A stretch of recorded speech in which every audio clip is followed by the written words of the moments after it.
Hello and welcome to Vandeventer Black's Technology Roundup podcast. I'm Jonathan Gallo and I'm an attorney with Vandeventer Black. Today we're going to talk about the recent changes to the Cybersecurity Maturity Model Certification or 2.0 and what federal contractors need to know.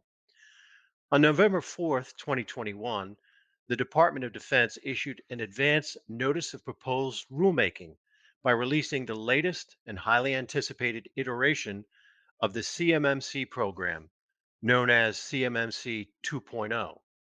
According to the Department of Defense, the streamlined version of CMMC 2.0 cuts red tape for small and medium sized businesses.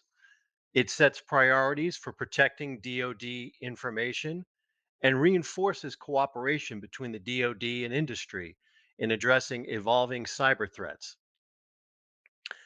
The DoD CMMC was originally reduced in 2020 and was intended to address widespread concerns about the loss of federal contract information and controlled unclassified information in the defense industrial base.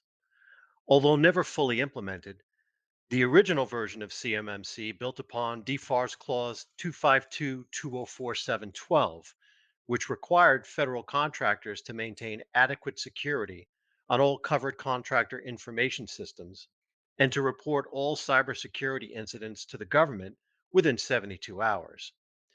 The original CMMC went a step further by setting up a tiered system of requirements across 5 levels, ranging from level 1, representing basic cyber hygiene, to level 5, representing advanced progressive cyber hygiene. Unlike the DFARS clause, which permitted federal contractors to self certify their compliance utilizing a plan of action and milestones, or POAMs, the original CMMC required government contractors to be certified by CMMC third party assessment organizations, known as C3PAOs, for compliance with the appropriate maturity level. While the original CMMC was based on 5 cybersecurity model maturity levels, this new CMMC 2.0 is proposing to reduce those levels to 3 levels: level 1, foundational; level 2, advanced; and level 3, expert cyber hygiene. As with the original CMMC, the 3 levels are based on specific practices with increasing sophistication, with each level building upon itself and including the practices from the previous level. For example, level 1 has 17 practices, which are aligned with FAR Clause 52.204, basic safeguarding of covered contractor information systems. Level 2 has 110 practices that are aligned with NIST SP 800-171, plus the level 1 requirements. And level 3 has 110 plus practices aligned with NIST SP 800-172, plus the level 2 requirements. While the original CMMC required third party assessments for all levels, CMMC 2.0 has reduced the requirement for third party assessments, leveraging self assessments in certain circumstances. For example, in level 1, annual self assessments will be permitted with company self certification of compliance.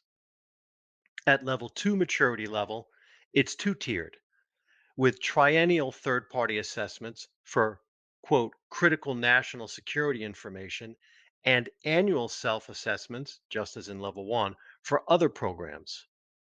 The third party assessments at level 2 will be conducted by the C3PAOs under the original CMMC version model. Level 3, a government level assessment will be required. This will likely be done by Defense Contract Management Agency's Defense Industrial Base Cybersecurity Assessment Centers, or DIPCACs. Additionally, under certain circumstances, which have yet to be defined by the DoD intends to allow contractors to continue to use POAMs to achieve certification compliance as a prerequisite to receiving a contract award, provided they contain specific deadlines for completion of the remaining items. The DoD has also included flexibility in requirements, intending to implement a process to waive CMMC requirements under certain limited circumstances. The specifics of those requirements will be implemented as part of the rulemaking process. So, what are the next steps?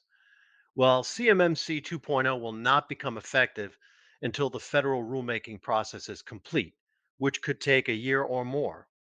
The intent is for CMMC to be effective as soon as the rulemaking process is complete. As part of the rulemaking process, the government will provide a public comment period, so additional changes could be made as part of the process. In the meantime, DoD intends to suspend the current CMMC piloting efforts and will not approve inclusion of CMMC requirements in any DoD solicitations. Despite this, contractors should still continue to enhance their cybersecurity posture while rulemaking is underway and be prepared to comply with CMMC 2.0 once rulemaking is complete. The DoD has indicated that it's exploring opportunities to provide incentives to contractors who voluntarily obtain a CMMC certification in the interim. If you have any questions or need further assistance, please feel free to contact me at 757 446 8683 or at my email address, jgallo@vanblacklaw.com.